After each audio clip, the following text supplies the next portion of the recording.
মটরশুঁটি দিয়ে ডাল রান্না যদি না খেয়েছেন তাহলে চটজলদি রান্না করে ফেলুন।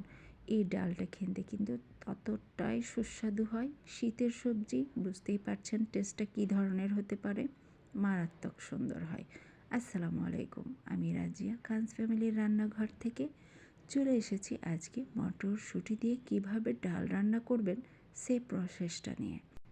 প্রথমে মটরশুঁটিগুলো খুব সুন্দরভাবে সেদ্ধ করে নিতে হবে। এখানে কিন্তু ফুললি সিদ্ধ করছি না, আমি 80% সিদ্ধ করব। এতে করে সেদ্ধ করার ফলে তার খোসাটা খুব সহজে বেরিয়ে আসবে এবং খোসাগুলোকে আমরা বের করে ফেলে দিয়ে তারপরেই ডালটাকে রান্না করব।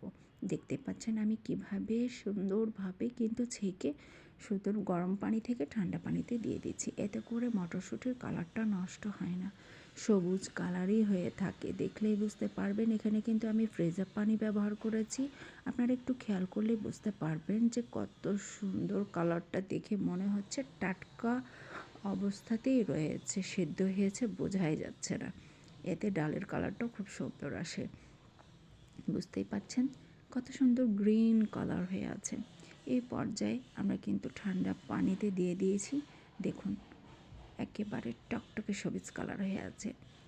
এই কালারটা থাকবে এই মটরশুঁটিটা যদি এই প্রসেসে রান্না করেন তবে। আর যদি আপনি গরম অবস্থাতেই ঘুটে ফেলেন তাহলে একটু কালচে কালার চলে আসবে। এখন এই মটরশুঁটিগুলোকে আমরা উপরের যে খোসাটা রয়েছে সে খোসাটাকে বের করে ফেলবো। খোসাটা বের করতে করতে কিছু কথা গল্প করে ফেলি। একদিন এক ব্যক্তিকে উপদেশ দিতে গিয়ে রাসূল সাল্লাল্লাহু আলাইহি ওয়াসাল্লাম বললেন, 5টি বিষয়ের আগে 5টি বিষয়ের প্রতি সময় থাকতে গুরুত্ব প্রদান করো। বার্ধক্য আসার আগে যৌবনের, রোগাক্রান্ত হওয়ার আগে স্বাস্থ্যের, দারিদ্র্য আসার আগে সচ্ছলতার এবং ব্যস্ত হয়ে যাওয়ার আগে অবসর সময়ের, মৃত্যু আসার আগে জীবনের। অবশ্যই এই 5টি খুবই মূল্যবান বিষয়। এই বিষয়গুলোর উপরে যদি সাধারণ মানুষ একটু গুরুত্ব সহকারে দেখেন তাহলে জীবনটা একেবারে সম্পূর্ণরূপে চেঞ্জ হয়ে যাবে। এটা মিসকাত থেকে নেওয়া। দেখতেই পাচ্ছেন এখন আমি প্রেশার কুকারে দিয়ে দিয়েছি। সম্পূর্ণ খোসা ছাড়ানোর পরে সেম প্রসেস যেভাবে ডাল রান্না করি। আমি এখানে লাল কাঁচামরিচ দিয়েছি এবং সামান্য পরিমাণে হলুদ পাউডার দিয়েছি। আপনি হলুদ পাউডারটা না দিলেও চলবে, তবে আমি দিয়েছি। এখানে হলুদ পাউডারটা দিয়েছি, আপনারা না দিলে আপনাদের ডালের কালারটা একেবারে গ্রিন থাকবে।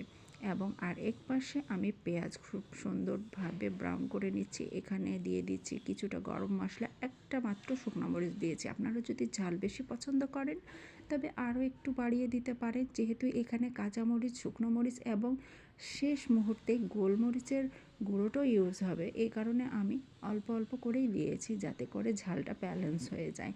টমেটো দিয়ে খুব সুন্দরভাবে এটাকে আমি নরম করে নিচ্ছি। এতে করে কিন্তু সুন্দর একটা ফ্লেভার আসবে। যারা টমেটো খান না তারা কিন্তু স্কিপ করে যেতে পারেন। তাছাড়া আমি টমেটো পছন্দ করি তাই আমি টমেটো দিয়েছি। দেখতেই পাচ্ছেন এখানে কিন্তু হলুদ দেওয়ার কারণে একটু কালারটা ডিফারেন্ট হয়েছে। আপনারা যদি হলুদ ব্যবহার না করেন তবে কালারটা একেবারে গ্রিন থাকবে। এখানে আমি দিয়ে দিলাম বেরেস্তার উপরে এবং খুব সুন্দরভাবে এটাকে ফুটিয়ে নিতে হবে। যদি আপনারা একেবারে মিহি পছন্দ করেন, আমি এখানে কিছুটার মটরশুঁটির অবশিষ্ট অংশগুলো রেখে দিয়েই পছন্দ করি তাই রেখেছি। আপনারা যদি পছন্দ না করেন তাহলে ব্লেন্ডারে একবার ব্লেন্ড করে নিতে পারেন, তবে আমি রেখে দিয়েছি। এবার উপর থেকে দিয়ে দিলাম গোলমরিচের গুঁড়ো। এতে ফ্লেভারটা কিন্তু খুব মারাত্মক হয়, খুব পারফেক্ট একটা স্বাদ এবং ঘ্রাণ আসে, যেটা আপনারা না খেলে বুঝতেই পারবেন না। তো অবশ্যই আমার এই রেসিপি ট্রাই করে কমেন্ট করে জানিয়ে যাবেন যে কেমন লাগলো। আল্লাহ হাফেজ।